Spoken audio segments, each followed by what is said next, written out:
खुदा के लिए इसको पढ़ें भी मगर इसको समझें भी। आपने पढ़ा तो जरूर है मगर इसको समझा नहीं है। आज बदकिस्मती यह है जनाब डिप्टी स्पीकर कि कांग्रेस और सेनेट, यूनाइटेड स्टेट्स कांग्रेस और सेनेट में पास किया हुआ कानून जिसमें पाकिस्तान की तज़ीक के इशारे एक एक सफ़े पे हैं, उसके निशानात एक एक सफ़े पे हैं, उसका सबसे बड़ा डिफेंस पाकिस्तान की एक खुद मुख्तार असेंबली, एक जमहूरी हुकूमत का वजीर कर रहा है। इससे बड़ी और बदकिस्मती क्या होगी? हमें कोई तलकीन करने से पहले मैं सिर्फ ये गुजारिश करूंगा कि चंद जो पैराज हैं उसको खुले दिल से वो पढ़ें, उसके बैकग्राउंड में जाएं। कोई ज्यादा इसमें अक्ल की जरूरत नहीं है इस बॉटम लाइन पे पहुंचना कि इस डॉक्यूमेंट में सब कुछ है। इसमें यूनाइटेड स्टेट्स के मफादात का ख्याल रखा गया है, इसमें रीजन के दो मुख्तलिफ ममालिक हैं उनके मफादात का ख्याल रखा गया है, इसमें एक वाइडर पर्सपेक्टिव है, एक विजन है मुख्तलिफ ममालिक की और बिलखसूस यूनाइटेड स्टेट्स ऑफ अमेरिका की। सब कुछ है जनाब डिप्टी स्पीकर, इसमें पाकिस्तान का मफाद कहीं नहीं झलकता।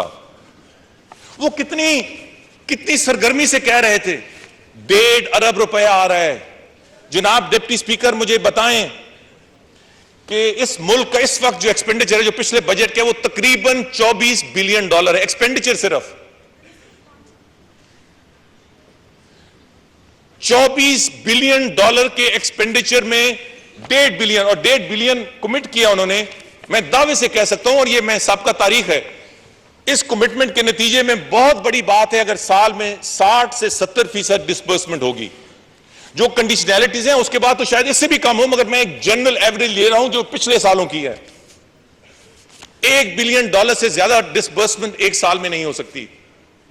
24 साल का आपका एक्सपेंडिचर, $24 बिलियन का, उसमें ये $1 के पीनट्स अगर आप शामिल कर लेंगे तो इसकी आपको कीमत कौन सी अदा कर रहे हैं? कम से कम कोई प्रोपोर्शनेट एक आर्गुमेंट हमारे सामने दें जनाब डिप्टी स्पीकर।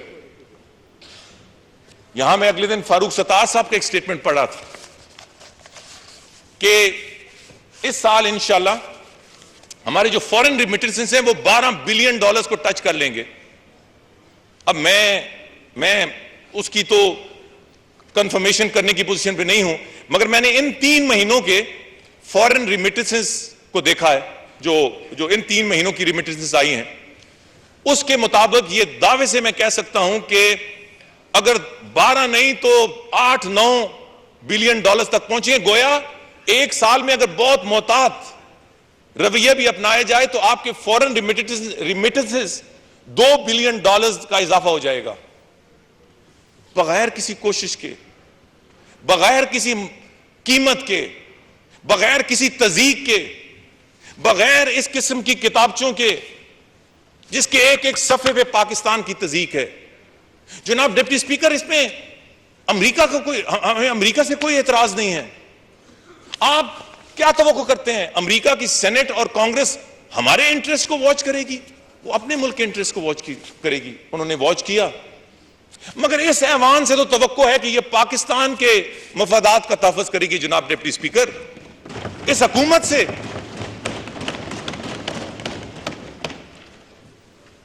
जो एक साल की एक मिनिस्ट्री नहीं, ये एक डिवीजन है, मिनिस्ट्री बनाई गई, उसकी कोशिशों से हमारे गैर मुल्की जो शहरी हैं या हमारे मुल्क के शहरी जो गैर मुल्क में मौजूद हैं, उनकी जरा से एक्टिवेशन से हम $2 बिलियन एक साल में फॉरेन रिमिटेंसेस में इजाफा कर सकते हैं। तो मुझे ये बताएं, और बहुत सारे एरियाज ऑप्शन मौजूद हैं, तो मुझे बताएं कि ये कालक अपने मुंह में मल के हम किस हद तक अपने मुल्क के मफादात का तहफ़्फ़ुज़ कर रहे हैं। जनाब डिप्टी स्पीकर, इस बिलियन या $1.5 बिलियन के हवाले से मुझे उनकी ये मंतक भी समझ नहीं आई। बार बार जिक्र कर रहे थे कि जो कंडीशनैलिटीज हैं ये सिर्फ फौजी इमदाद के मुतालिक हैं, ये जो सिविलियन इमदाद है, इकोनॉमिक एड है, उसके मुतालिक बार बार उन्होंने 3 दफा कहा। डिप्टी स्पीकर साहब मुझे बताइए, जो मिलिट्री सपोर्ट और इमदाद है, ये खुदा ना खास्ता कोई हिंदुस्तान की फौज के लिए या पाकिस्तान की फौज के लिए? ये हमारी सिक्योरिटी के लिए है, ये इस मुल्क के डिफेंस के लिए है। ये आप डिफरेंशिएशन क्यों करते हो? ये बार बार क्यों कहते हो कि कंडीशनैलिटी सिर्फ फौजी इमदाद के लिए नहीं है, गैर फौजी इमदाद के लिए नहीं है, मगर गैर फौजी इमदाद के लिए भी है? ये भी गलत बयानी है। जो मॉनिटरिंग का निजाम है, मैं आगे आपको अभी पढ़ के सुनाऊंगा, उसमें बिल्कुल वाज़ेह है कि part of it also covers the economic side. कितनी बड़ी तज़हीक है, कितनी बड़ी बदनामी है डिप्टी स्पीकर साहब, कि यह भी हुकूमत अपने क्रेडिट में लेती है कि पहले प्रेसिडेंट्स ऑफ अमेरिका सर्टिफिकेशन करते थे, अब सेक्रेटरी ऑफ स्टेट करते हैं। अब इसका क्या फर्क पड़ता है? कान को इस तरफ से पकड़ो, इस तरफ से पकड़ो। क्या सेक्रेटरी ऑफ स्टेट करेंगे तो पाकिस्तान का जो लेवल है, इज्जत है, वो बढ़ जाएगी या घट जाएगी? फिर सदर तो 1 साल बात करते थे, तो ये तो 6 महीने के बाद करेंगी।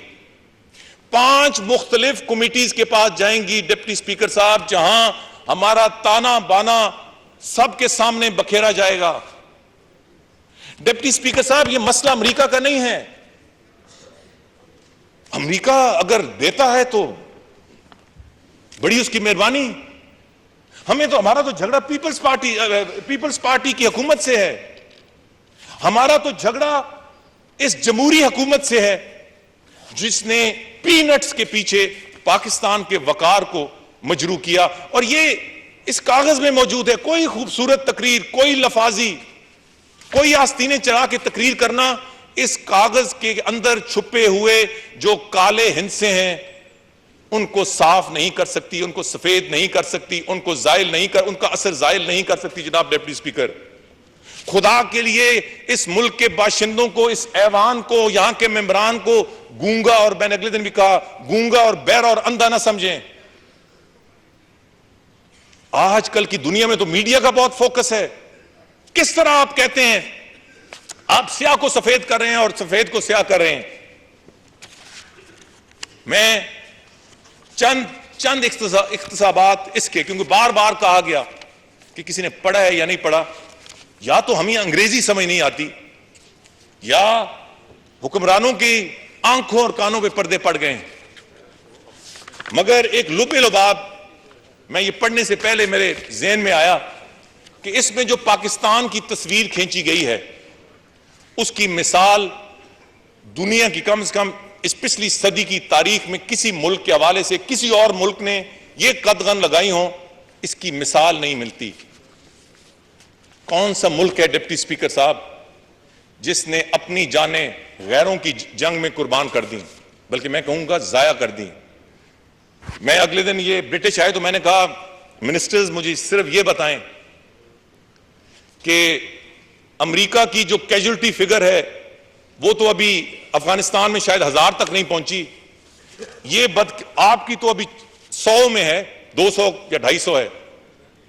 इस बदकिस्मत मुल्क की जो कुर्बानियां हैं, हमारे बच्चों की, हमारे नौजवानों की, हमारे भाइयों की, वो 2000 से आगे जा चुकी है।